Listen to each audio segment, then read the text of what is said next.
Assalamualaikum warahmatullahi wabarakatuh. Apa kabarnya Bapak Ibu di mana saja Bapak Ibu berada? Semoga Bapak Ibu semua selalu dalam keadaan sehat walafiat.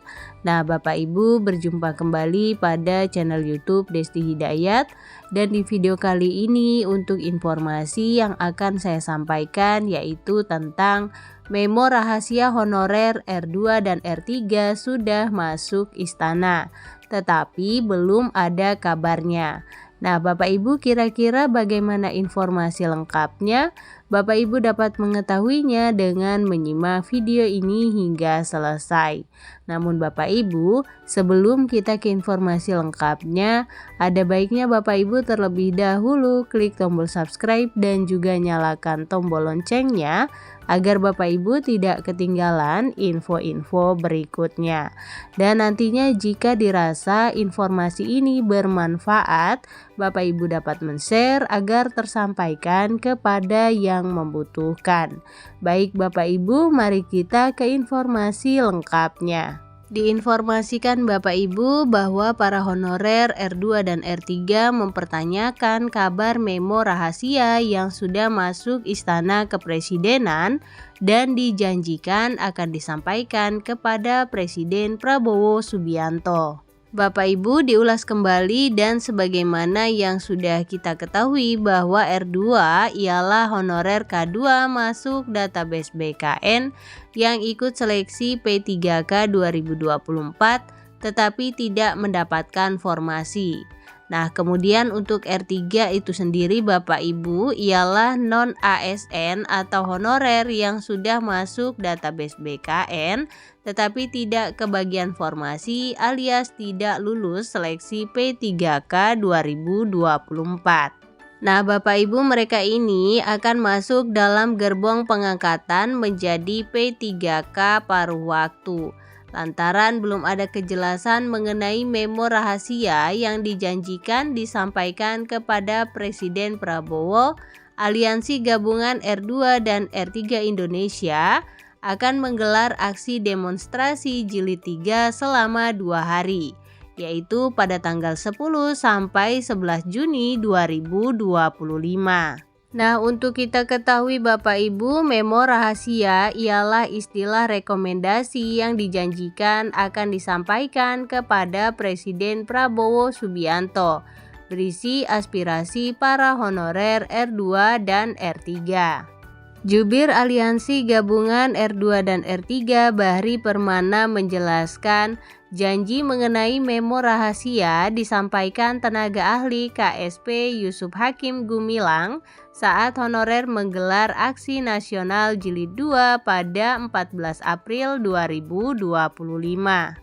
Jadi memo itu berisi tuntutan kami kepada Presiden Prabowo yang tidak bisa kami serahkan langsung, tetapi harus melalui kantor staf Presiden atau KSP atau Mensesnek, terang Bahri kepada JPNN pada Senin 2 Juni. Kemudian Bapak Ibu, dia menceritakan awal mula munculnya istilah memo rahasia. Bermula ketika 11 perwakilan Aliansi Gabungan R2 dan R3 menyampaikan tuntutan aksi jilid 2 di Istana Negara. Nah, saat itu Bapak Ibu, tenaga ahli KSP Yusuf Hakim Gumilang yang menerima perwakilan pendemo menyampaikan seluruh tuntutan honorer R2 dan R3 akan disampaikan kepada Kepala KSP dan Mensesnek. Pak Yusuf meyakinkan bahwa tanpa bertemu langsung dengan Presiden Prabowo pun, tuntutan itu akan sampai kepada Presiden melalui sebuah memo. Selanjutnya Bapak Ibu, KSP dan Mensesnek yang akan meneruskan sebuah memo kepada Presiden Prabowo. Memo itu sifatnya rahasia. Pak Yusuf bilang akan menyampaikan apa adanya tanpa mengurangi ataupun melebihkan isi tuntutan kami.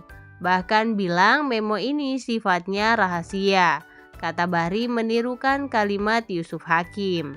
Saat itu, Ketua Umum Aliansi R2 dan R3 Faisal Mahardika meminta kepastian tanggal berapa hasil memo tersebut bisa diketahui. Sebagai Ketua Umum, Faisal punya tanggung jawab moral untuk menginformasikan hasil aksi jilid 2 kepada seluruh honorer di Indonesia. Saat itu ungkap Bahri, Yusuf menyanggupi memo itu akan dikeluarkan pada Kamis 17 April 2025. Nah, pernyataan Yusuf inilah yang disampaikan Faisal Mahardika saat orasi di hadapan massa aksi. Bahri mengakui belum mengetahui secara detail apa isi memo rahasia dari KSP yang dijanjikan akan disampaikan kepada Presiden Prabowo. Namun Bapak Ibu, dia memprediksi isi memo tidak jauh dari tuntutan aliansi R2 dan R3 yang disuarakan saat aksi jilid 2. Kemungkinan tata naskah dinasnya saja yang disesuaikan oleh KSP.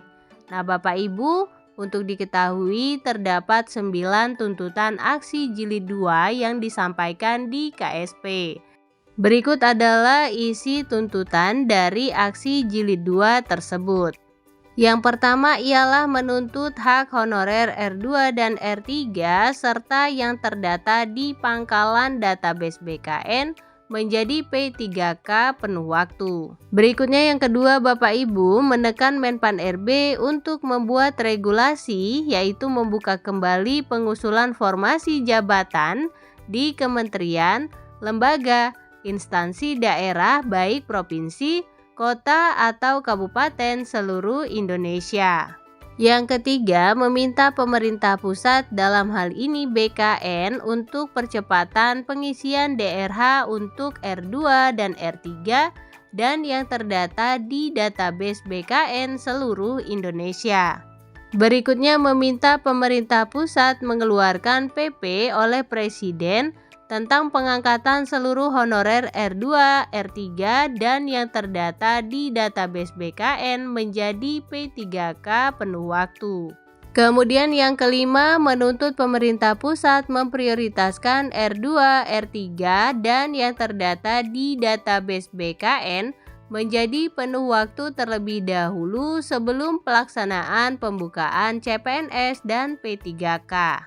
Yang keenam, menuntut percepatan penerbitan turunan Undang-Undang 20 tahun 2023 tentang ASN, yaitu PP Manajemen ASN, PNS, dan P3K. Yang ketujuh, menyerahkan seluruh pembiayaan belanja pegawai P3K ke APBN. Kemudian yang kedelapan, meminta mekanisme percepatan pengangkatan P3K paruh waktu jika penuh waktu tidak dimungkinkan. Berikutnya Bapak Ibu pada poin A tuntutannya adalah meminta untuk legalitas SK paruh waktu. Kemudian menuntut kesejahteraan gaji pegawai yaitu tentang besaran gaji yang disesuaikan dengan standar daerah. Nah Bapak Ibu, untuk besaran gaji minimal UMP atau UMR.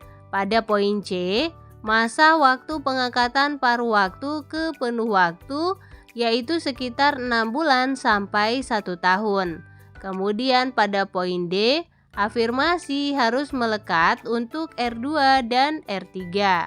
Selanjutnya tuntutan yang terakhir Bapak Ibu, Aliansi Honorer R2 dan R3 Indonesia mengawal data dalam rangka pengisian DRH dan proses pencetakan NIP. Baik Bapak Ibu, demikian informasi yang dapat saya sampaikan. Semoga informasi ini mudah dipahami, menjadi wawasan dan juga bermanfaat.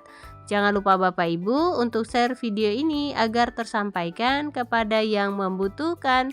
Berikan like pada video ini, klik tombol subscribe dan juga nyalakan tombol loncengnya agar Bapak Ibu tidak ketinggalan info-info berikutnya. Terima kasih Bapak Ibu, salam sukses, salam sehat selalu. Assalamualaikum warahmatullahi wabarakatuh.